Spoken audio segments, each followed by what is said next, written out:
Hello Internet, I'm the Disney Brain, and one thing I've always believed is that any Ranger team is far more than just the men and women on the box art. For any given team, success means having not just Rangers, but a system of people who can do certain jobs and do them well. Characters that can command, assist, or just add to the narrative in interesting ways. And no Ranger season would feel quite as complete without the best of the best supporting characters. So today, we're gonna give them some love and count down the top 10. Power Rangers, s.p.d, Power Rangers to the rescue. I fully realize that Kat is technically a Ranger, but that was only a one-time thing, so most of her impact comes from her contributions beyond that. Great Power Ranger seasons are carried by characters and character dynamics, and s.p.d is no exception, ergo why this season keeps making it on these top 10 lists. Kat wins the 10 spot over some very qualified honorable mentions for this reason. What you have with Kat is not just a tech expert, but a character that clearly has a storied history with the big dog himself, which then gives Kat the important role of reeling Kruger back in when he's gone too far off the deep end with his stern outlook. They have a very professional relationship, but they also have an understanding that gives Kat the ability to push back without risking her job, and what it ended up giving us was a better overall character in Kruger. The way Kat positively contributes to the greatest Ranger mentor maybe ever, on top of being a strong-willed and capable character in her own right, ultimately earned her a top 10 spot.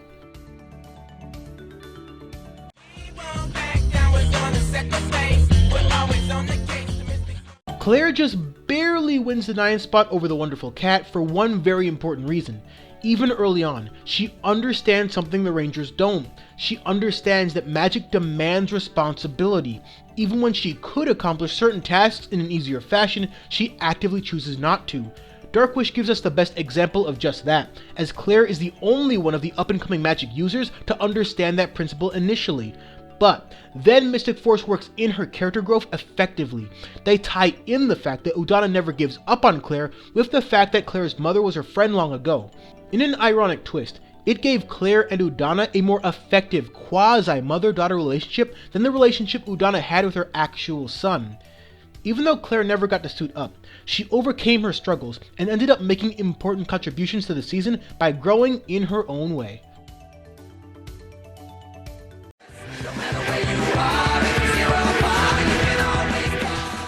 Kelson Henderson has put a lot of hard work into this franchise, but his best and probably most memorable role has got to be Boom. Just like most of the characters we'll be discussing, he never suits up for real, although the episode where he pretends to was comic gold, but it was also an important episode too, because it allowed both Boom and his overzealous parents to realize that his contributions do matter. For as advanced as s.p.d is, they never would have obtained such advancements if not for willing gadget testers. In the utopia they've created, hard workers like Boom can always find their place. So even though he flamed out of s.p.d as a cadet, he's still arguably more valuable than many of the cadets that didn't. Even while trying to escape, Jack connects to Boom, and that ended up playing a role in Jack's decision to stay. So while the Orange Ranger might be made up, Boom's value never will be.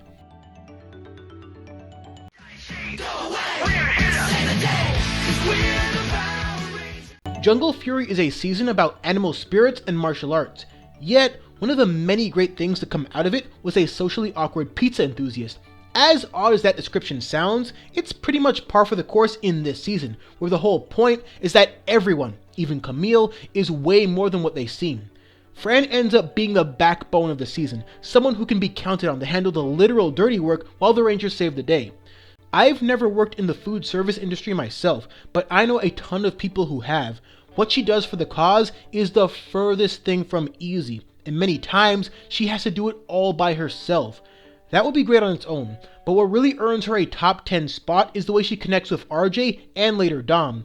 Despite not being a fighter herself, her own unique insight allows both to overcome sizable character hurdles and fully integrate into the team. Fran essentially defines the term supporting character, and Jungle Fury would not have been as great without her.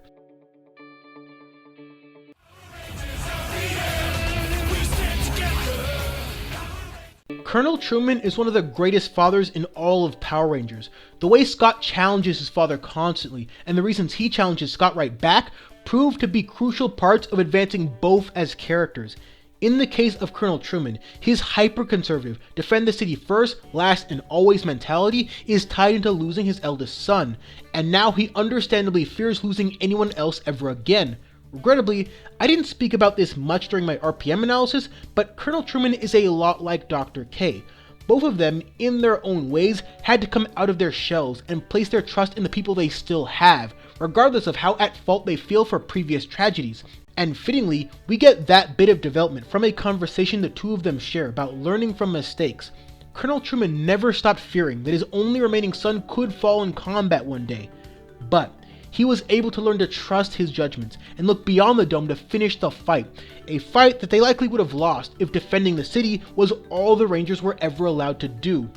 Everyone grows in r.p.m.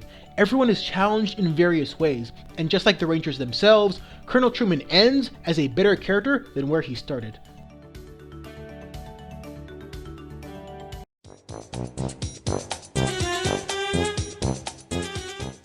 Yes, I'm aware I'm cheating a little bit by giving both a single spot, but really, how else would you do it?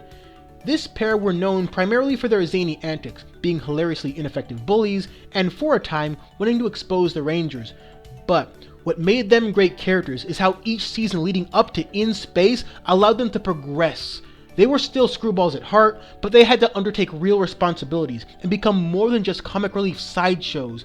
It gave us a pair that could operate independently of the Rangers later on, but still work to the benefit of the show. I think that, more than anything, allowed them to gain an increased level of respect for the Power Rangers. The Rangers did save their butts on a number of occasions, but the pair now also knows how taxing having real responsibilities can be. Without that development, their shining moment during Countdown wouldn't have meant as much. They know the Rangers as well as anyone, believed in them, even during the darkest hours. So when they proudly proclaimed that they were Rangers too, in the face of Astronema, you knew they were willing to die for that belief. And fittingly, that belief allowed them to finally see behind the helmets, and to realize that yes, the real Rangers actually aren't that different from all of us, and if they're willing to fight, then so too should we. Only Bulk and Skull, but especially Bulk, could have made all that happen so poetically, and that's why this pair will always be an essential part of Ranger history.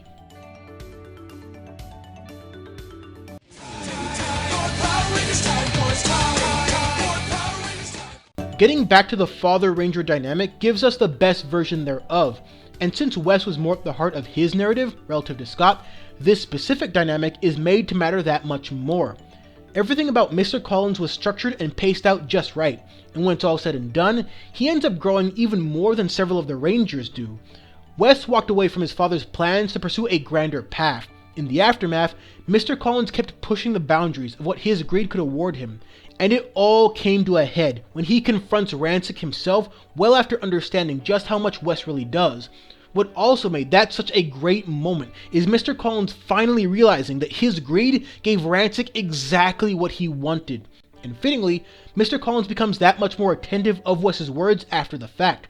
And in the end, everything Mr. Collins used to do for money, he now does just because it's right. A far cry away from his reluctance to save a bus full of kids earlier in the season. Even as a supporting character, Mr. Collins is as tied to the Time Force theme as anyone. He changed his destiny. So even though Wes still ends up working for him, the context of how far they've both come wraps up the season just right.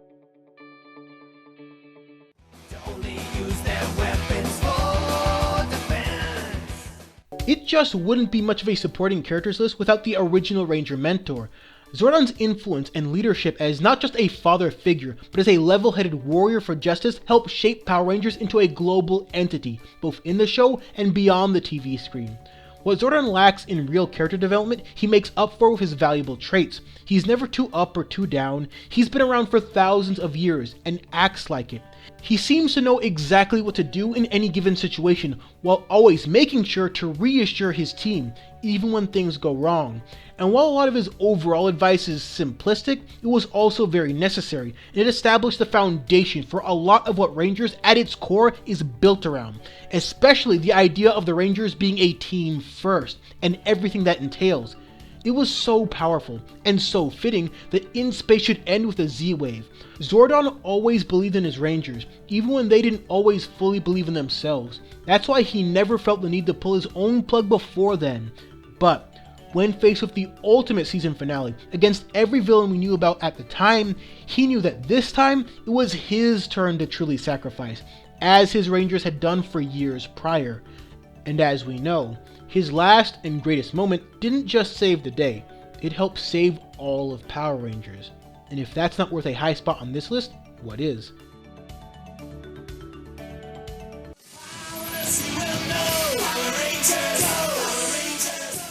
What's interesting to me is that Zordon wiped out all of the evil in the galaxy during Countdown, and in the very next season, we got some amazing gray area characters in between good and evil. As such, we got Magna Defender, who is still probably the best anti-hero the franchise has ever given us.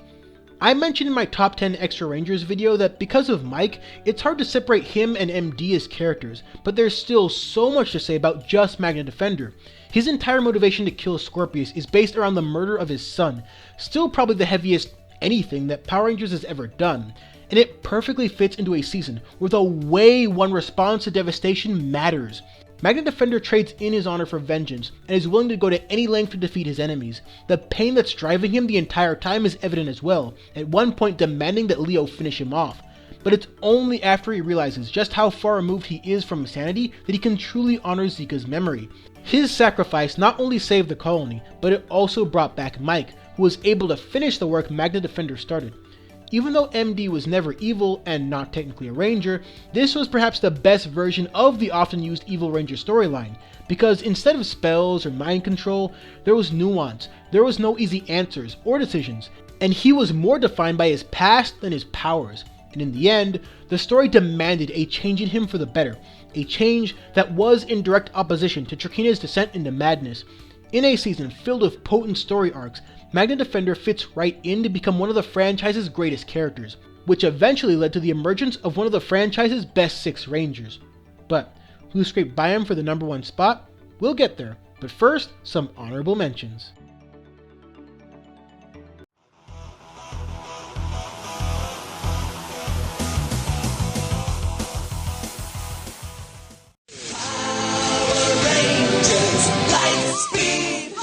S.p.d. emergency!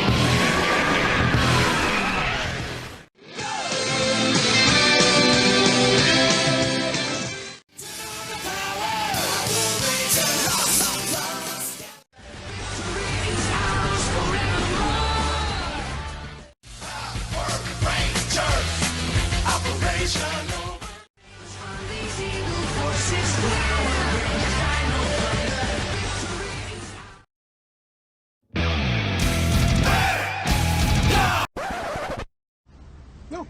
No. No. No. No. No. No. Hell no. No. No. I refuse. No. No.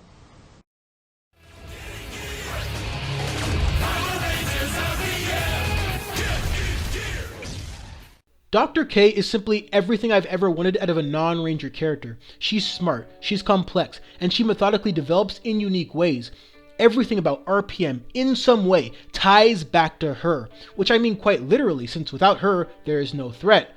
But it's more than just the moral gray areas here, it's how they use them. It's how r.p.m. frames Doc K's development as slowly regaining her humanity in the wake of a global catastrophe. She starts off the series as a talking screen, which is almost exactly how Vengeance is first presented. But then, as time goes on, her love for her Ranger family allows her to come to terms with her world-shattering mistake, and to do what she can now to help save the world. That was the underlying story here. Dr. K learning to feel as well as think, and having that be the narrative that defeats the cold and stoic robots. All that perfectly encapsulated in her comments to Vengeance about the most flawed human being better than a perfect machine. But it goes beyond just her worst creation. With Dr. K, there is a reason for everything she does, and through what the season shows us, we can infer what those reasons are. Why is she so cold in the beginning? Because Alphabet Soup was her only personal context for the better part of her formative years, and they lied to her for all that time just to hold her hostage. Why is she so impersonal? Because the last time she did have friends, she thought she lost them. just like the billions of other people Venjix killed along the way. Heck, we can even tie back her odd-looking Zords to her psychology, which look more like toys than actual toys. The writers made it so that a young girl stripped of her childhood could still express herself as such through her inventions. Otherwise, her Zords might look a lot more like the purely functional ones Mr. Hartford made, who is also a brilliant mind, but one that developed normally, we assume. Dr. K's struggles and eventual triumph over her dark past made her one of the most interesting non-Ranger characters ever conceived, because the story was just as much about her, if not more so, than it was about anybody else.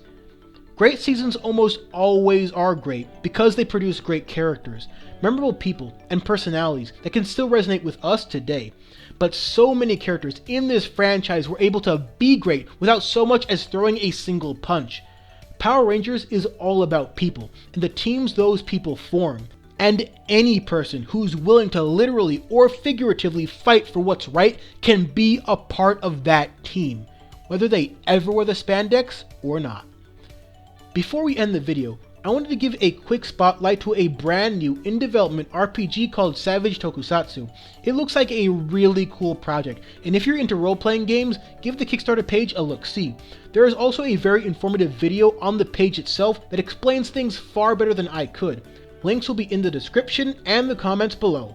And as always, thanks for watching.